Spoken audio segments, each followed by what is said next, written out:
ejemplos de la cultura europea y americana en el periodo contemporáneo.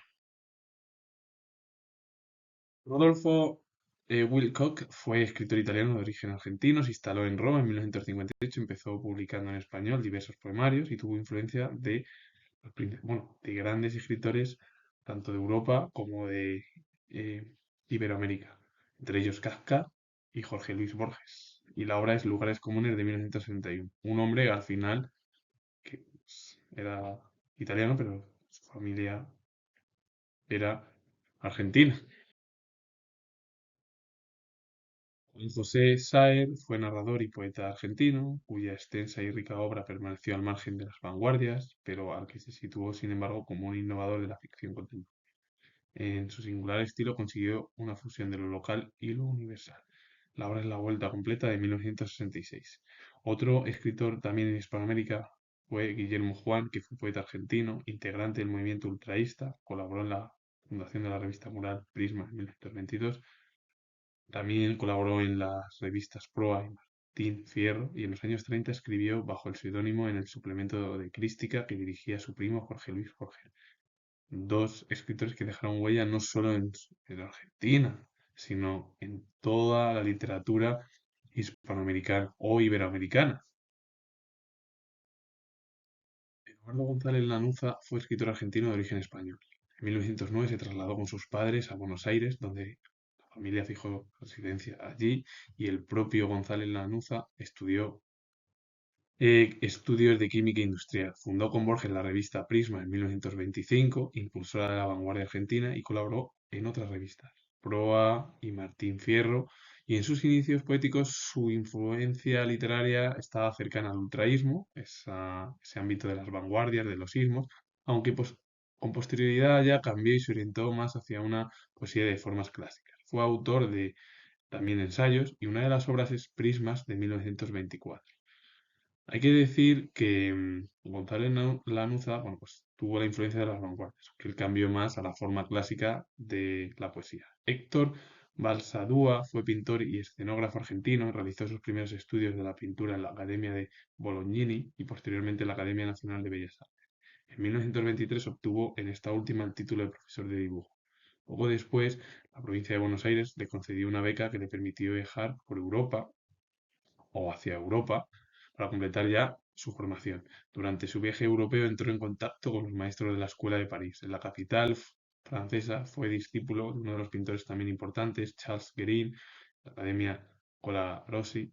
Otro de sus maestros fue André Cotte y Otton Triest. Y durante su estancia en París comenzó a interesarse por la escenografía, cuyo estudio simultaneaba con el de la pintura. Un hombre al final que Balsadúa, bueno, pues estudió arte en sus primeros años en su país natal, en Argentina, con la beca le permitió al final viajar por el viejo continente y ahí, bueno, pues entró en contacto con las estructuras artísticas y pictóricas de Francia y sobre todo, bueno, de París. Y bueno, teniendo a Guérin, a Cotte, a Triest como principales maestros, bueno, pues también en París se interesó por la escenografía, que compaginó incluso con el de pintura, que él era pintor. Y una de las obras de Balsadúa es Calle de 1914. Henry Hobson Richardson fue arquitecto estadounidense, uno de los más destacados del siglo XIX, precursor de las tendencias que hallaron su eco en la Escuela de Chicago y en otras líneas de la arquitectura del siglo XX. Tras licenciarse en Harvard, estudió en la Escuela de Bellas Artes de París y trabajó en el estudio de Henri Labrouste. Hobson Richardson fue el precursor al final de las tendencias artísticas posteriores. La Escuela de Chicago, la arquitectura del siglo pasado, del siglo XX, y él se licenció en Harvard. Y tras ello se marchó a Europa, trabajó, bueno, porque además estuvo estudiando en la Escuela de Bellas Artes de París, porque París al final Francia era la modernidad en el siglo XIX, con todos los pintores europeos que muchos de ellos, bueno, pues estuvieron en la capital francesa. Y a partir de ahí, bueno, pues trabajó con un arquitecto francés, Labrousse, que además estuvo en el propio estudio. Y una de las obras es Battle Square de 1870 a 1872. El siguiente que voy a hablar es Henry Labrouste, que trabajó o estudió el propio Hobson Richardson. Henri Labruz fue arquitecto francés, estudió en la Escuela de Bellas Artes de París, amplió su formación en Roma y colaboró con prestigiosos arquitectos. Considerado uno de los pioneros en el uso de nuevos materiales que existieron, que eran pues, el hierro y el cristal, porque antiguamente en la Edad Moderna se utilizaban la piedra como el principal material. Ya en el siglo XIX y sobre todo en el siglo XX ya comenzó a aparecer nuevos materiales que se utilizaron y se siguen utilizando en las diversas estructuras arquitectónicas. Su obra, aunque deudora todavía de los estilos historicistas, preludia el tránsito hacia el racionalismo arquitectónico. Y la obra que se encuentra en la diapositiva, junto con el propio artista, es Sala de Lectura de la Biblioteca Nacional de París.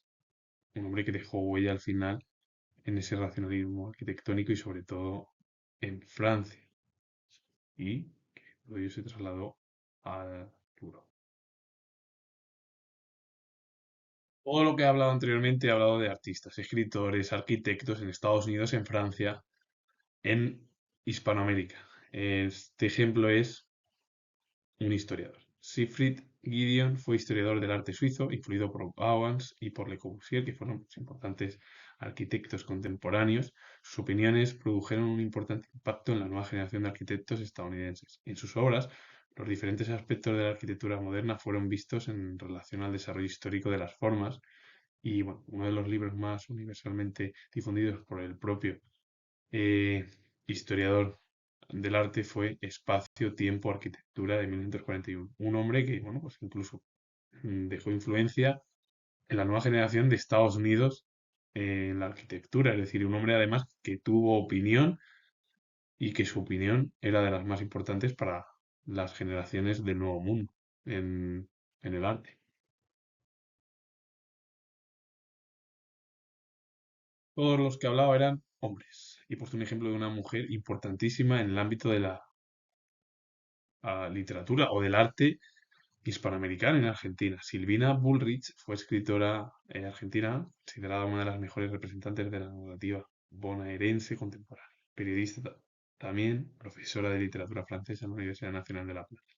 Abordó en cuentos y novelas los intereses y conflictos de la burguesía, clase de la que provenía o la que pertenecía desde una perspectiva feminista. Y la obra es La bicicleta de 1986, una mujer que dejó huella en la escritura y que luchó al final por la igualdad de las mujeres, no solo en Argentina, sino en el ámbito mundial. Joaquín Giannucci fue poeta y periodista argentino, compaginó arte con información. Su obra ejerció una gran influencia en los poetas de las generaciones posteriores y comenzó estudios de ingeniería, pero los abandonó y se dedicó al periodismo. Bueno, pues ambos dejaron huella en Argentina, y no solo en Argentina, sino en la literatura hispanoamericana.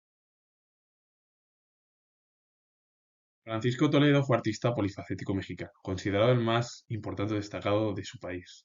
Ha trabajado con extraordinario colorismo la escuela, el óleo, el gouache, el fresco también, pero también la litografía, el grabado, el diseño de tapices, la cerámica o incluso también ha trabajado la escultura en diferentes materiales, piedra, madera y cera.